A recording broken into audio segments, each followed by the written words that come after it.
जब हम बात कोरोना की कर रहे हैं मुसलसल, ये पूरी दुनिया के लिए एक बड़ी खबर है, लेकिन कश्मीरियों के लिए शायद ज़िंदगी के वैसे ही बल्कि और ज़्यादा सख्ती हो गई है कि वहाँ पर तो इलाज मुआलजे की पहले भी सहूलतें नहीं थी, अब और ज़्यादा मुश्किलात हो रही हैं। और इस आड़ में भारत अपने मज़मूम मकासद में भी कामयाब हो रहा है कि वहाँ आबादी भी की जा रही है, वहाँ पर अब लोगों को भी लाकर बसाया जा रहा है। अब क्या करना चाहिए सर? देखिए, भारत पहले दिन से 5 अगस्त से जब उन्होंने ये काम शुरू किया, तो बावजूद दुनिया की तनकीद के और ह्यूमन राइट्स जो ऑर्गेनाइजेशंस हैं उन्होंने बहुत सारा इस पे बातचीत की। फिर यूनाइटेड नेशन के सेक्रेटरी जनरल मुख्तलिफ वक्तों पे करते रहे, यहाँ आए तो यहाँ भी पाकिस्तान में भी उन्होंने बयानात दिए। लेकिन भारत में एक ऐसा वज़ीर आज़म है जो टस से मस नहीं हुआ, वो उससे उसी रविश पे कायम रहा।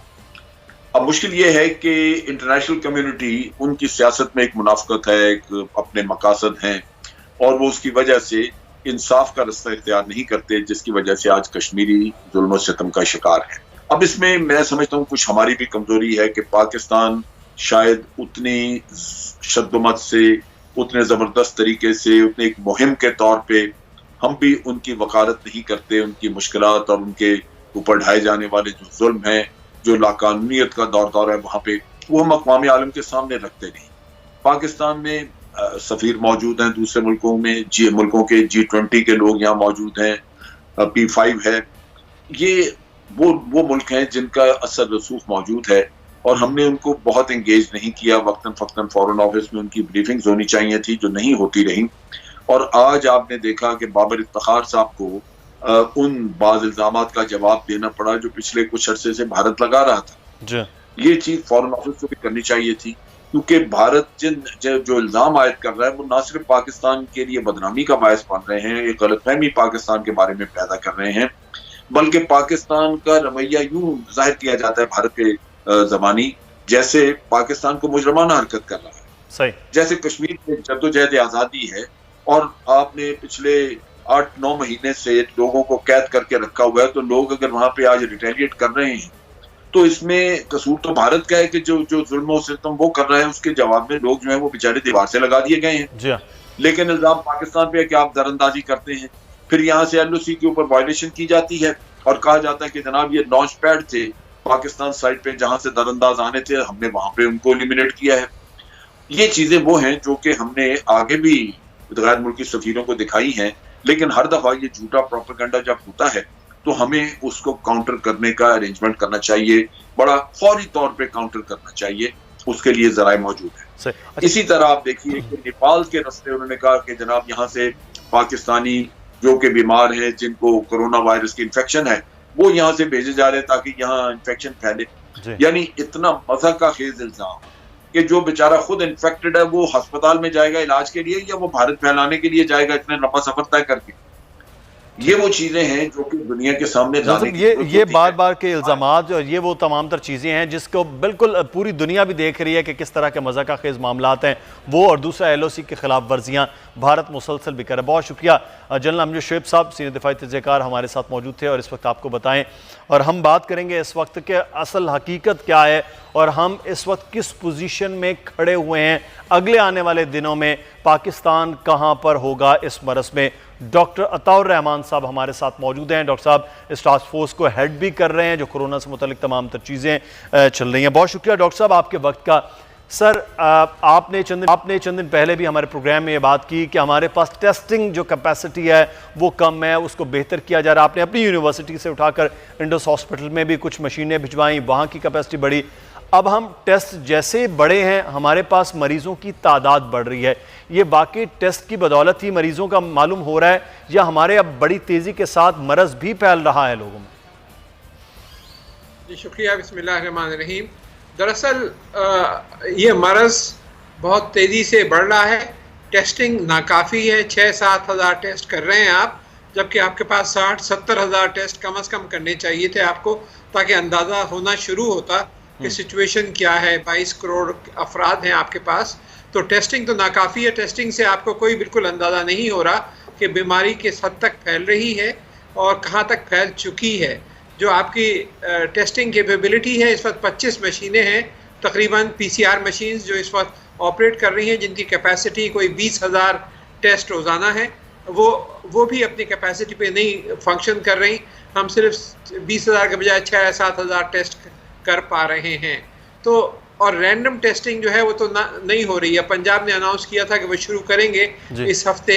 रैंडम टेस्टिंग का मतलब ये है कि वो लोग जिनमें कोई बीमारी की अलामत नहीं है उनको टेस्ट करना। जब तक वो आप बड़े पैमाने पे नहीं करेंगे, जब तक आपको पता ही नहीं चलेगा कि कितने % लोग इस बीमारी में मुब्तला हो चुके हैं।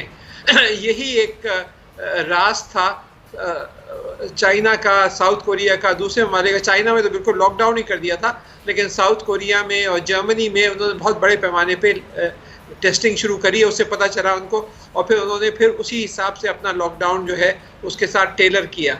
तो ये बहुत अहम है कि हम अपने एक तो मशीन्स बढ़ाएं। ये मशीनें मौजूद हैं, कई 100 मशीन्स इस वक्त यूनिवर्सिटीज़ और रिसर्च सेंटर्स में बंद पड़ी हुई हैं। टेक्नीशियंस जो हैं जो ऑपरेट कर सकते हैं उनको, वो घर में बैठे हुए हैं। अगर इस वक्त मेरी ये राय होगी कि अगर national disaster management authority announce कर देती है कि जो यूनिवर्सिटी या रिसर्च सेंटर इस तरह की मशीन देगा तो उसके एवज वो 50 लाख रुपए उसको सेंटर को देंगे ताकि वो नई मशीन इंपोर्ट कर सकें। और ये जो है मशीन ये इस वक्त फौरी तौर पे काम आ सकेंगी। अगर जब हमारा सेंटर ये कर सकता है तो 50 सेंटर्स और भी इस तरह कर सकते हैं। ठीक। अच्छा डॉक्टर साहब, मैं एक चीज़ आपसे यहाँ पर जानना चाहूँगा। आप बता रहे हैं कि हम टेस्ट भी 6 से 7 हज़ार करने की अभी तक पोजीशन में चल रहे हैं। दूसरी जानिब हम लॉकडाउन को भी जुज़वी और कुछ अब मज़ीद भी खुलने जा रहा है, तो हम ये कह सकते हैं कि टेस्टिंग पूरी तरह से नहीं हो पा रही, हमारी हेल्थ फैसिलिटी कम है और लॉकडाउन जुज़वी से अब आगे चल के खोला जा रहा है, तो हम कहीं ख़तरे की जानिब तो खुदा न खास्ता नहीं बढ़ रहे? बिल्कुल ख़तरे की जानिब बढ़ रहे हैं। और जो डायरेक्टर जनरल WHO ने इसीलिए कहा है कि जुलाई के वस्त तक ये जो इस वक्त 10 या 11 हज़ार तादाद है पेशेंट्स की, ये बढ़ के 2 लाख तक पहुंच सकती है जुलाई के वस्त तक। अच्छा। तो एक बहुत, अभी फेज़ 1 से हम फेज़ 2 की तरफ जा रहे हैं, तो बहुत तेज़ी से आप देखेंगे ये बढ़ेगा। और ख़ास तौर पे आपने इज्तिमात जो हैं उनके ऊपर पाबंदी नहीं करी।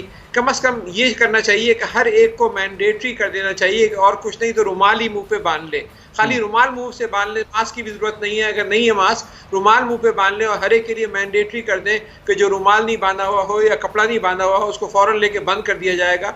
सख्ती से अहकामात इतने दे दें तो इससे भी 70-80% कंट्रोल हो सकता है जो फैलाव है, क्योंकि वो आप रुमाल से खुद प्रोटेक्ट नहीं होते लेकिन किसी दूसरे को प्रोटेक्ट कर रहे होते हैं। तो अगर आपने हर एक ने बांध रखा है तो काफ़ी हद तक प्रोटेक्शन इसी से हो जाएगी। फिर सोशल डिस्टेंसिंग को सामने रखना चाहिए कि एक ख़ास डिस्टेंस रखें। और फिर ये अभी इसका कोई इलाज नहीं है, कोई वैक्सीन नहीं है। वैक्सीन अभी आ भी जाती है तो वो 1-1.5 साल बाद आएगी, क्योंकि अभी वो डेवलपमेंट से गुजरना है। डॉक्टर साहब, पिछले दिनों में ये खबर आई कि चाइना ने कोई वैक्सीन बना लिया और उसका तजुर्बा जो है वो जहां चाइना में किया जाएगा पाकिस्तान में भी वो किया जाएगा। इस बात में कोई हकीकत है कि कोई वैक्सीन बनाई गई है जिसका तजुर्बा शुरू हो रहा है? जी, 80 लेबॉरेटरीज हैं दुनिया की मुख्तलिफ ममालिक में, कंपनियां हैं जहाँ पे ये वैक्सीन तैयार हो रही हैं या हो चुकी हैं। लेकिन ये सिर्फ लेबॉरेटरी की हद तक तैयार हुई हैं। चाइना में भी सिर्फ लेबॉरेटरी की हद तक तैयार हुई हैं। इसके आगे एक बहुत बड़ा मरहला होता है कि इनके एनिमल टेस्टिंग होते हैं, फिर ह्यूमन ट्रायल्स होते हैं। चाइना में 2 कंपनियां हैं जिन्होंने फेज़ 1 क्लिनिकल ट्रायल्स कर रहे हैं, एक कंपनी है जो फेज़ 2 क्लिनिकल ट्रायल कर रही है, और इसी तरीके से जर्मनी में और अमेरिका में और दूसरे ममालिक में बहुत सारी कंपनियां। लेकिन इन सबको 1-1.5 साल लगेगा इससे पहले कि ये बड़े पैमाने पे मैन्युफैक्चर हो, मार्केट में आए। और ये सिर्फ आगे लोगों को इन्फेक्ट करने से रोकेंगी। जो ऑलरेडी बीमार हो चुके हैं उनका तो वैक्सीन इलाज नहीं होता, वो वैक्सीन तो उनके लिए बेकार है। जो नेक्स्ट वेव आएगी उनके लिए फ़ायदेमंद होगा। तो अभी वो फ़िलहाल हम ये वैक्सीन पर इन्हिसार नहीं कर सकते। हम सिर्फ यही हमारा इसका रास्ता है कि जो हुकूमत ने जो डायरेक्शंस दी हैं कि आप सोशल डिस्टेंसिंग रखें। और मैं ये ज़रूर कहूँगा कि इस वक्त जो national command and control and operation centre है जिसको हेड कर रहे हैं हमारे असद उमर साहब, और साथ के साथ उसमें प्रोविंशियल हेल्थ के मिनिस्टर्स भी हैं, आर्मी के लोग भी हैं, NDA में हैं, बहुत ही अच्छा काम कर रहा है और बहुत सुलझे हुए सोचे समझे तरीके से ये एडवाइस कर रहे हैं और डे टू डे मॉनिटरिंग हो रही है। तो बहुत अच्छे हाथों में है इस वक्त। लेकिन आखिर ये सिर्फ एडवाइस कर सकते हैं, अमल करना जो है ये आवाम के ऊपर है, आपके ऊपर और मेरे ऊपर है। जब तक अगर हमने अमल नहीं किया तो फिर ये वही होगा कि 2 लाख जो कि WHO ने ख़तरा जाहिर किया है उस तक हम बंधेंगे, और आप रमज़ान के आखिर तक जो है ये आराम से 50, 60, 70, 80 हज़ार तक ये आराम से पहुँच